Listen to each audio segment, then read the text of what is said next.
3 séculos como colônia, o Brasil viveu 3 ciclos econômicos: do pau-brasil, do açúcar e do ouro. Durante o Império, começou o ciclo do café. Como os anteriores, era voltado à exportação e produzido em latifúndios com mão de obra escrava. Com a abolição, os libertos foram abandonados à própria sorte. E as fazendas perderam trabalhadores. E o Império ficava sem apoio. Não é à toa que o Império cai menos de 2 anos depois da abolição da escravatura. Quando a coroa brasileira, Princesa Isabel, Dom Pedro II, se tornaram abolicionistas, os barões do café se sentiram traídos e migraram para o movimento republicano. E começa, então, todo o movimento de defesa da República. Porque era um pacto. Os barões do café apoiavam o trono e o trono não abolia a escravidão. Com um golpe militar, em 1889, o Império se transformou na República dos Estados Unidos do Brasil. E as primeiras eleições no país escolheram o Congresso que redigiria nossa Constituição. O clima era de euforia em prol da modernidade. No começo, a República trouxe muitos sonhos, muitas ambições. Os propagandistas republicanos prometiam ampliar o direito do voto, prometiam educação para todos, separação igreja e Estado, o fim dos privilégios da nobreza, transformações muito grandes na realidade brasileira. Os projetos não são mais os projetos de uma grande elite escravista. Na verdade, agora, com a ascensão de novos grupos cafeiros, que percebem que a questão da mão de obra ela precisa ser alterada, novos projetos passam a aparecer. Mas era necessário muito mais do que projetos naquele Brasil. Nós tínhamos um pequeno núcleo de militares com a cabeça modernizante num país de miseráveis e analfabetos. Calcula-se que, ao final do Império, a alfabetização tinha chegado a 12% das pessoas e não havia uma universidade no Brasil. É um grande país atrasado, cheio de gente analfabeta e pobre. Era um país da monocultura e do latifúndio. E o ex-país da escravidão. O Brasil foi o último país do mundo ocidental a abolir a escravatura. Os escravos foram libertados, mas abandonados à própria sorte. Então, era preciso mudar tudo. E as reformas vieram. Menos de 3 meses, a República promoveu uma mudança institucional violentíssima. O judiciário foi reorganizado, o poder moderador, que era o poder privado do rei extinto, o Estado criou a legislação civil. Talvez o primeiro grande pacotão da República Brasileira foi esse, que é de 17 de janeiro de 1890. Em um dia só que o Rui Barbosa, que era o ministro da Fazenda, publicou 4 decretos. O Rui Barbosa busca uma política de industrialização bastante bem-sucedida nos seus primeiros meses. Que no início gerou muito progresso, muita atividade, a Bolsa explodiu do lado bom. Representou uma liberação de capitais, uma grande expansão do sistema financeiro, a criação de condições para a ampliação do crédito, o surgimento artificial, digamos assim, do mercado de capitais. Então você tem industrialização forte, a economia do Brasil começou a crescer em ritmo maior que a dos Estados Unidos, só com mudanças institucionais. Quer dizer, demarca, na verdade, uma mudança das elites imperiais para agora novas elites em ascensão. Rui Barbosa introduz uma reforma bancária que permite emissões de moeda por parte de novos bancos que ele criou. Bancos proliferaram. O Banco do Brasil fundiu-se com um par dos novos. Houve uma explosão de criação de bancos que podiam emitir dinheiro, tudo dentro da crença que era preciso aumentar a circulação monetária, haver mais dinheiro e crédito disponível, mas é claro também que houve exagero, houve imprudência e o troço deu errado. Começa a debacle num figurino clássico de bolha que estourou.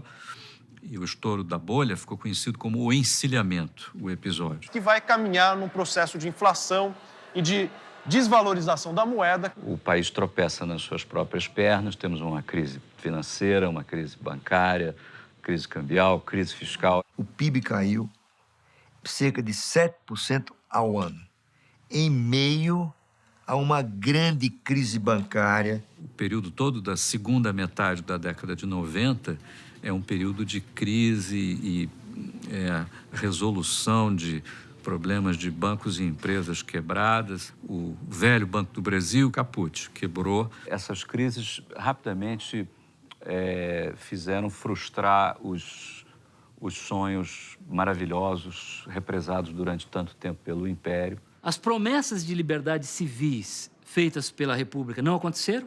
Ela promete mudanças, promete incorporação da sociedade civil no processo decisório. Isso não acontece.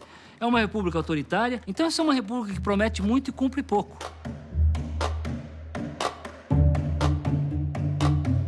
O Brasil, ele optou pela desigualdade, ele escolheu a desigualdade. Um país que já tinha uma desigualdade brutal porque vinha da escravidão, tomou decisões que não eram nada no sentido oposto de diminuir a desigualdade, muito pelo contrário. Não houve mudança significativa no regime de concentração da propriedade. O Brasil não fez a reforma agrária na época que a gente devia fazer. Ao final de um processo de 300 anos de escravidão, ele não ouviu nenhum dos conselheiros da República que disseram: vamos educar, vamos dar educação aos filhos dos escravos. Então o analfabetismo continuou, tão grande quanto era no Império. É um país populoso, mas de uma mão de obra, de uma educação, nível de educação péssimo. Agricultura de baixa produtividade e não tinha indústria. Em quase todo o território nacional, eram pequenos grupos que dominavam a economia. E quando o poder volta às mãos dos civis, a chamada política do café com leite, são os mesmos fazendeiros, os antigos barões do café, que mandavam na monarquia, que passam a mandar na República. Nessa evolução do café com leite, Minas e São Paulo, Que as elites cafeicultoras assumem o comando da política econômica é quase que o controle do projeto de país para o futuro. Então, o problema com a falta de mão de obra começa a ser solucionado. O setor da cafeicultura fluminense e paulista tratou de resolver esse problema pela opção do trabalho do imigrante. Aquela sociedade escravista vai deixando lugar para uma nova sociedade que se levanta nesse período. Então, deixamos de ser uma economia com mão de obra escrava para ser uma economia com mão de obra pobre. Você tinha tanto um café produzido por meeiros, aonde o trabalhador recebia fração do valor da produção e não um salário fixo. Como você tinha um café de assalariados, que era o café do Oeste Paulista. É assim que funcionou a coisa.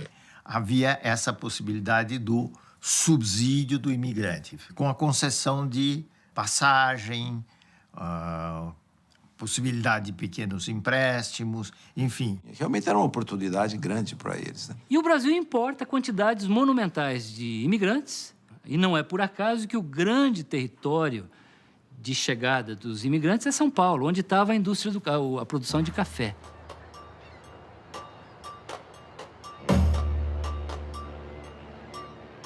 O impacto dos imigrantes para o desenvolvimento da economia foi muito grande, porque todos vinham com algum dinheiro, com alguma economia.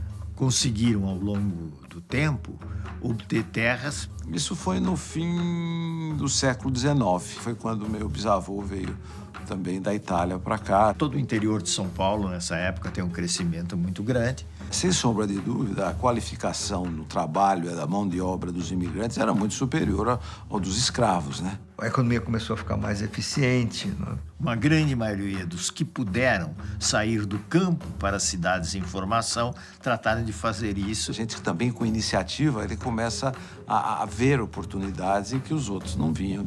E se transformar em comerciantes, em trabalhadores, e depois de industriais nas cidades. No início do século XX, as cidades brasileiras se modernizavam. Surgiam bondes, carros particulares e até os primeiros aviões. Além disso, a economia estava mais ajustada.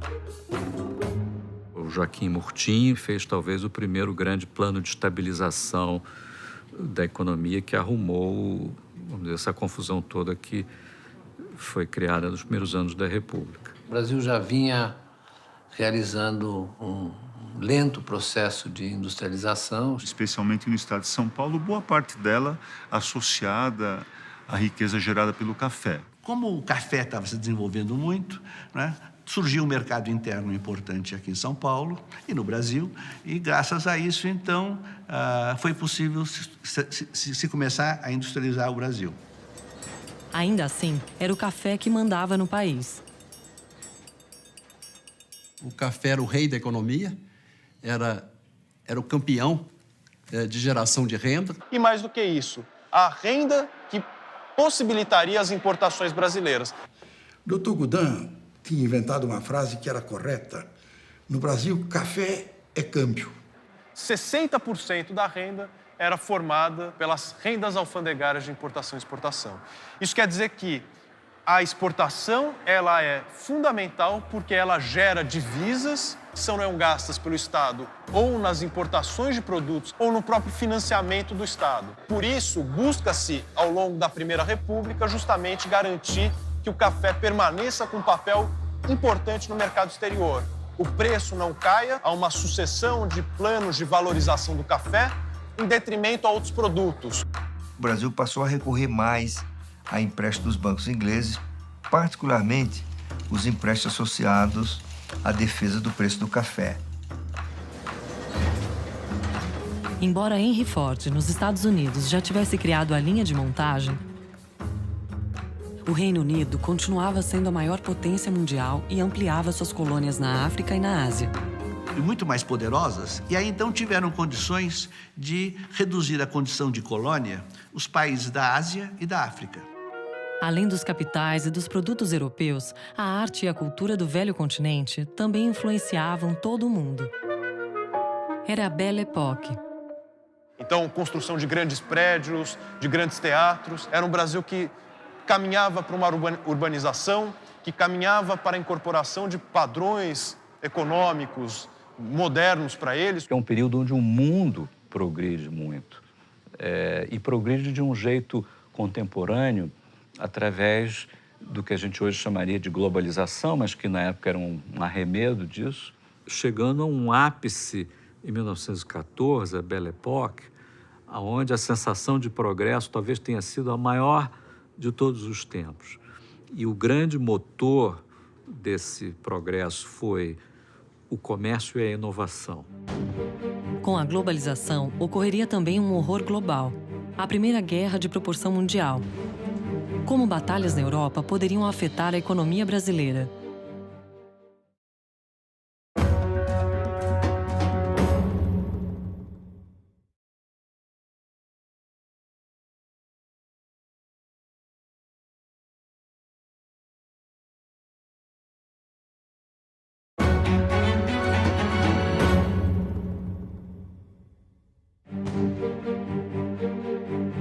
A Primeira Guerra Mundial ocorreu, como se sabe, entre 1914 e 1918. A Primeira Guerra realmente mundial interrompeu o fluxo de mercadorias importantes para o Brasil.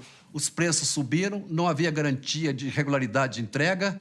E criou o ambiente para a industrialização. Foi um paraíso para os industriais que substituíam importações. Tanto que alguns estudiosos localizam na Primeira Guerra Mundial o primeiro grande ciclo de industrialização do Brasil. O crescimento da indústria no Brasil, neste período, se deu alguma coisa como 8,5% ou 8% ao ano, durante 40 anos, que é um ritmo chinês. Digamos que o símbolo disso era o Conde Francisco Matarazzo.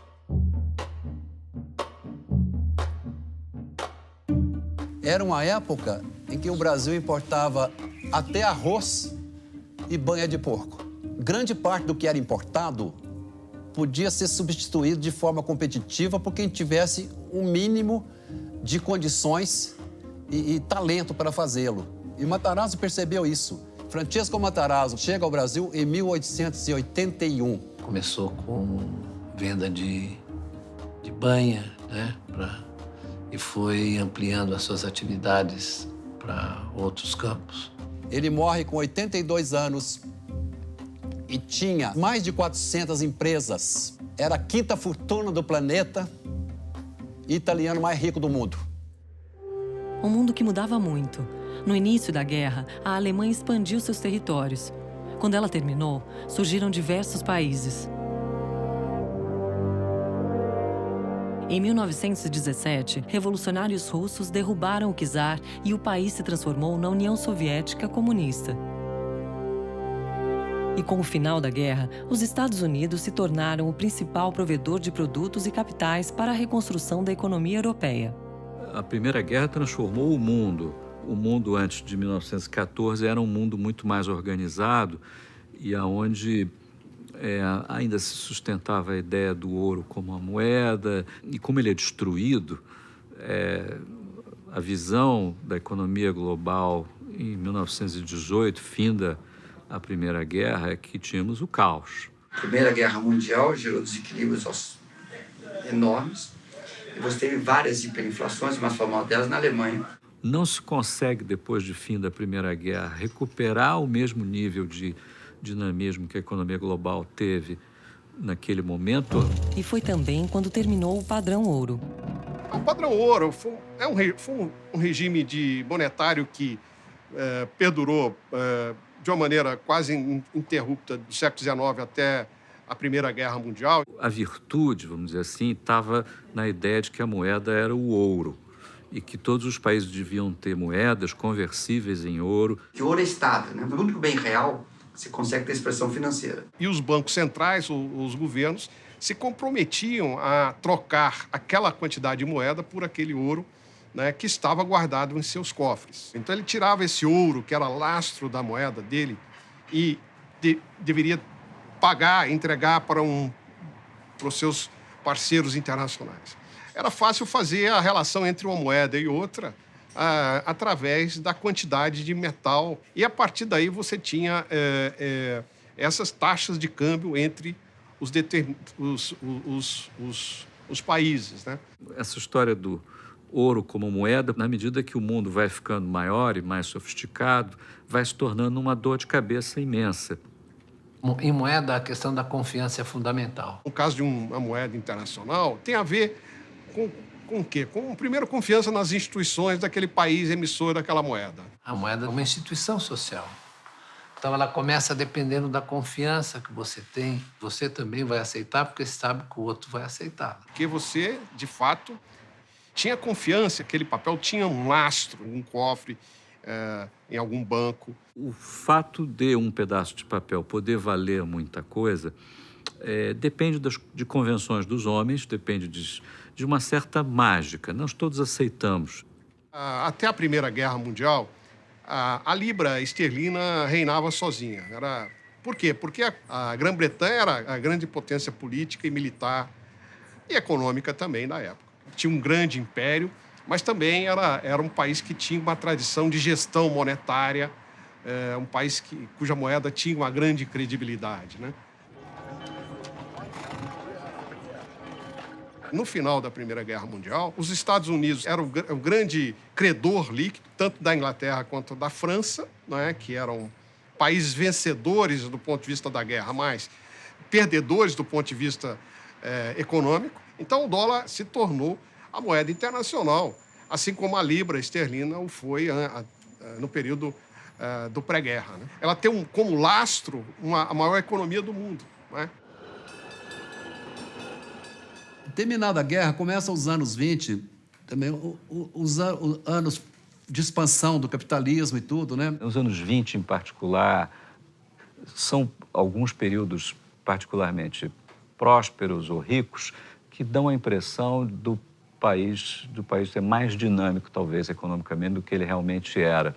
Na década de 20, tivemos o surgimento do tenentismo, com militares questionando o poder das oligarquias rurais, e a Coluna Prestes, uma marcha em que, por 3 anos, 1.500 homens andaram 25 mil quilômetros em 11 estados, pregando reformas políticas e sociais.